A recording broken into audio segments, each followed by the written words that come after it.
Episode 8 लेकर आ गया हूँ ग्रेट इमॉर्टल का। फिर बोलता है सही में तुम मजाक नहीं कर रहे थे उस समय प्रिंसिपल के लिए, और मैं वाइस प्रिंसिपल बनूंगा, सही में मुझे विश्वास नहीं हो रहा है। फैन बोलता है मैं पहले ही बोला था कि मैं तुम्हारी मदद करूंगा, हम लोग साथ मिलकर ये स्कूल को बदल देंगे। फिर बोलता है ठीक है ब्रदर, मैं अपना पूरा कोशिश करूंगा। यंग बोलता है पापा आपको क्या लग रहा है, क्या ये लोग स्कूल चला पाएंगे? फैन मुझे निशा दिखाकर ये पोजीशन ले लिया है। उसका पापा बोलता है यंग चिंता मत करो, मैं जांगबी के निंग फैमिली को कांटेक्ट कर दिया हूँ। 5 साल पहले जो फैमिली ने नी फैमिली के एक लोग को मार डाला था, उसके बाद उन लोगों का दुश्मनी ऐसे ही बना हुआ है। नी फैमिली जो फैमिली को मारने के लिए बहुत सारे लोगों को भेजे थे, लेकिन वो सभी लोग हमेशा नाकाम हो जाते थे। इस बार नी फैमिली एक एक्सपर्ट को बुलाया है। यंग बोलता है ये हुआ ना पापा, मैं फैन को मारने से पहले उसको बहुत ही ज्यादा तड़पाऊंगा। दूसरी तरफ से वो फैन को बोलती है कल रात को ऑक्शन होने वाला है और वहाँ पर बहुत ही ज्यादा स्टोन होगा, क्या आप वहाँ पर जाना चाहते हो क्या? फैन बोलता है नहीं बिल्कुल नहीं। सो वो बोलती है लेकिन आखिरी बार ऑक्शन में रेयर मैजिकल आइटम था और उसमें बहुत सारे लोग बीट किए थे, क्या सही में आपको इसमें कोई भी इंटरेस्ट नहीं है क्या? फैन बोलता है मैजिकल आइटम। फिर वो अपने मन में बोलता है ये magical item black water planet में रहता है, लगता है कि कुछ पृथ्वी में भी पाया जाता है, शायद इसे पाकर मुझे कोई सीक्रेट पता चल जाए जिससे मैं अपना ताकत को हासिल कर पाऊँ। फिर वो बोलता है ठीक है इंतजाम करो, मैं जाऊँगा। फिर कुछ देर के बाद वो लोग विला के पास पहुँच जाते हैं। सो वो बोलती है टीचर ये विला स्कूल से बहुत ही ज़्यादा सामने है, आज से आप यहीं पर रहने वाले हो, आगे चलकर आपको स्कूल जाने में ज़्यादा परेशानी नहीं होगा। ये यहाँ का सबसे बढ़िया विला है, इस एरिया में सभी बहुत ही अमीर आदमी लोग रहते हैं, ये जगह में आपको कोई भी परेशानी नहीं होगा क्योंकि ये जगह बहुत ही ज़्यादा शांति होता है, क्योंकि यहाँ पर ज़्यादा लोग आते नहीं है। मुझे लगा कि आपको ऐसा जगह बहुत ही बढ़िया लगेगा। टीचर आपको कैसा लगा ये जगह? फैन बोलता है सही में ये जगह बहुत ही बढ़िया है, ये घर के आसपास बहुत ही ज़्यादा शांति है। सो वो बोलती है चलो अच्छा है कि आपको ये जगह बहुत ही बढ़िया लगा, अब मैं चलती हूँ, मैं आपको ज़्यादा परेशान नहीं करूँगी।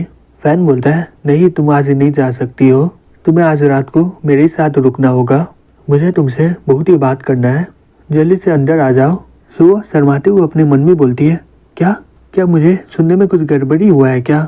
टीचर चाहते हैं कि मैं आज रात को उसके साथ रहूं, क्या वो मुझसे सही में प्यार करता है क्या? फिर वो अंदर में जाके देखती है, वहाँ पर फैन जमीन में बैठा होता है और बोलता है हे सो यहाँ पर बैठ जाओ। सो वो वहाँ पर बैठ जाती है और बोलती है टीचर आप क्या करना चाहते हो? तभी फैन अपने क्यूआई से वहाँ पर एक स्पेल बना देता है और बोलता है ये मेरा क्यूआई है, तुम यहाँ पर रहकर मेरे साथ प्रैक्टिस करो।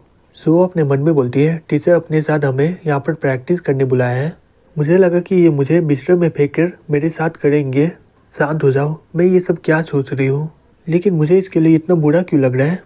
फैन बोलता है आज मैं तुम्हें अपना टाइजुआन सिखाऊंगा, हालांकि तुम मेरे असली डिसाइबल नहीं हो, लेकिन तुम ये टेक्निक को सीखने के लिए एकदम काबिल हो, और आज मैं तुम्हें टॉप क्यूआई कल्टीवेशन टेक्निक सिखाऊंगा जिसे ड्रैगन हार्ट टेक्निक भी बोला जाता है। फिर फैन के पीछे एक बड़ा सा ड्रैगन आ जाता है, ये देखकर वो बहुत ही ज़्यादा शॉक्ड हो जाती है। फिर वो अपने मन में बोलता है मुझे एक और मौका मिला है और मेरे पास अभी बहुत ही ज़्यादा समय है, मेरा इंपॉर्टेंट काम कल्टीवेशन स्टार्ट करना अभी से ही, ताकतवर होकर गैलेक्सी को पार करके जीव को खोजना होगा और मुझे अपने सभी दुश्मनों से बदला भी तो लेना है। सो अपने मन में बोलती है ये किस तरह का टेक्निक है? अचानक से यहाँ पर बहुत ही ताकतवर ऑरा आ गया है, ऐसा लग रहा है कि मेरा बॉडी ये क्यूआई को एब्जॉर्ब कर रहा है, सही में ये फीलिंग बहुत ही बढ़िया है। फैन बोलता है मैं तुम्हें पहले ही बोल देता हूँ कि डिस्ट्रैक्ट मत होना, यह ड्रैगन हार्ट टेक्निक मैं तुम्हें एक ही बार दिखाऊंगा और तुम इसे अपने दिल और आत्मा पे बचा लेना। फिर फैन उसे अपना टेक्निक को सिखाने लग जाता है और शिव पूरा मन लगाकर उसे सीखने लगती है। फैन अपने मन में बोलता है हालांकि जाओ वो गॉडेस और टाइटन प्रिंसेस की तरह उतनी अच्छी नहीं है, लेकिन एक मॉडल के तौर पर इसके पास बहुत ही ज़्यादा रेयर एबिलिटी है जो मेरे क्यूआई को एब्जॉर्ब कर पा रही है। यह ड्रैगन हार्ट टेक्निक को बहुत ही बढ़िया तरीके से समझी है, ऐसा लग रहा है कि ये जल्दी इसका लेवल अप हो जाएगा। इमॉर्टल कल्टीवेशन को 7 लेवल में डिवाइड किया जाता है, qi refinement, dantian, core formation, soul formation, returning void, fusion realm, transcending and tribulation. पिछले जन्म में मैं ट्रांसजेंडिंग ट्रिब्यूलेशन में था, वो लोग मुझे ग्रेट इमॉर्टल बुलाते थे, मुझे गैलेक्सी को क्रॉस करना होगा अगर मुझे वो लेवल में पहुंचना है तो, और मुझे किसी भी तरह अपने आप को पृथ्वी में बहुत ही ज़्यादा ताकतवर बनाना ही होगा जिससे मैं आराम से गैलेक्सी को क्रॉस कर पाऊँ। दूसरी तरफ जाओ क्यूआई को एब्जॉर्ब कर रही होती है। फिर कुछ देर के बाद बोलती है, मेरा लेवल अप हो गया। टीचर आपका शुक्रिया मुझे इतना अच्छा अपॉर्चुनिटी देने के लिए। अब मैं कल्टीवेशन के रास्ते में जा सकती हूँ और आप मदद किए जिससे मैं अपना लेवल को बढ़ा पाऊँ। फैन बोलता है, सही में तुम्हारा टैलेंट बहुत ही बढ़िया है। तुम अभी क्यूआई रिफाइनमेंट स्टेज में हो। तुम पहले कभी भी अपने लेवल को बढ़ा नहीं पाती क्योंकि तुम जो स्किल को सीख रही थी वो इनकम्प्लीट है। तुम्हें सिर्फ ये ड्रैगन हार्ट टेक्निक को सीखना ही है और किसी भी हालत में ड्रैगन का नाम बर्बाद मत करना। अगर तुम ऐसा करने की कोशिश की मैं बर्दाश्त नहीं कर पाऊंगा और तुम्हें इसके लिए बहुत ही ज़्यादा पछताना पड़ेगा। सो वो बोलती है, ठीक है मैं याद रखूंगी। फिर वो अपने मन में बोलती है, जब मैं 10 साल की थी उस समय से मैं कल्टीवेशन को प्रैक्टिस कर रही थी और मुझे कभी नहीं लगा था कि मैं कभी क्यूआई रिफाइनमेंट स्टेज में पहुंच पाऊंगी। हालांकि टीचर बहुत ही ज़्यादा रहस्यमय है, लेकिन मैं आशा करती हूँ कि मैं इनके बारे में और भी जान पाऊँ। टीचर का टैलेंट एक मॉन्स्टर की तरह है। उन्हें सिर्फ एक ही रात लगा और मेरा लेवल अप हो गया। ग्रैंडपा इन्हें सुनकर कुछ भी गलत नहीं किए थे। अच्छा हुआ कि मैं इन पर भरोसा की। फैन बोलता है, ये लो मुझे ये सारी चीज़ें चाहिए। फिर वो अपने मन में बोलता है, मैं ज़्यादा और इंतज़ार नहीं कर सकता हूँ। मुझे अभी बहुत ही ज़्यादा क्यूआई गैदरिंग फॉर्मेशन चाहिए, वो भी एक पूल में, और उनका ताकत मुझे 1000 गुना ज़्यादा चाहिए और मैं ये आइटम से आराम से फॉर्मेशन बना दूंगा। टैक्सीन स्टेज में जाने के लिए मुझे अपना कल्टीवेशन लेवल को बढ़ाना होगा क्यूआई गैदरिंग फॉर्मेशन का इस्तेमाल करके। अगर मैं पृथ्वी के क्यूआई पर भरोसा करूंगा तो मैं आगे चलकर कोई भी फॉर्मेशन बना नहीं पाऊंगा। सो वो बोलती है, ठीक है मैं जल्दी से इंतजाम करवाती हूँ। फिर हमें अगले दिन दिखाया जाता है फैन ऊ को इग्नोर करके वहाँ से जा रहा होता है। वो बोलती है, हे फैन मैं तुम्हें रुकने को बोल रही हूँ, रुक जाओ। फैन बोलता है, हे तुम मुझे बार बार परेशान क्यों कर रही हो। वो बोलती है, हे तुम ऐसा क्यों बोल रहे हो, मैं तुम्हें परेशान कहाँ कर रही हूँ, मैं तो तुमसे बात कर रही हूँ। फैन बोलता है, तुम बोलना क्या चाहती हो, क्या तुम मुझे सही से बताओगे क्या, वैसे भी समय बहुत ही ज़्यादा इंपॉर्टेंट होता है। वो बोलती है, हे बेवकूफ़ कहीं के, तुम सही में बहुत ही ज़्यादा कंफ्यूज हो। हमारा अभी तक ब्रेकअप नहीं हुआ है, तुम मेरे से बात भी नहीं की है। पिछले दिन तुमने मेरे पेरेंट्स के घर में बहुत ही ज़्यादा पंगा किया था यंग के साथ। इसकी वजह से मेरी मॉम तुमसे बहुत ही ज़्यादा गुस्सा हो गई। अगर तुम ये स्कूल गिफ्ट के तौर पर मेरे फैमिली को दे दोगे तो वो हमारी शादी करवा देंगे। फैन बोलता है, सही में तुम इतने कम उम्र में इतनी ज़्यादा लालची हो गई हो। मैं ये स्कूल गिफ्ट के तौर पर तुम्हें दूंगा।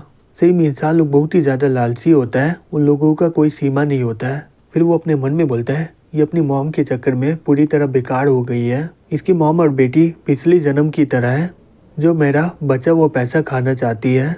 फिर उसके बाद ये मेरे फैमिली के साथ चीट करेगी, लेकिन इस बार मैं ये कभी होने नहीं दूंगा। वो बोलती है, हे फैन सही में तुम्हारा बहुत ही ज़्यादा भाव हो गया है। ये स्कूल अभी तुम्हारा है, लेकिन ये कोई गिफ्ट किया तुम्हें।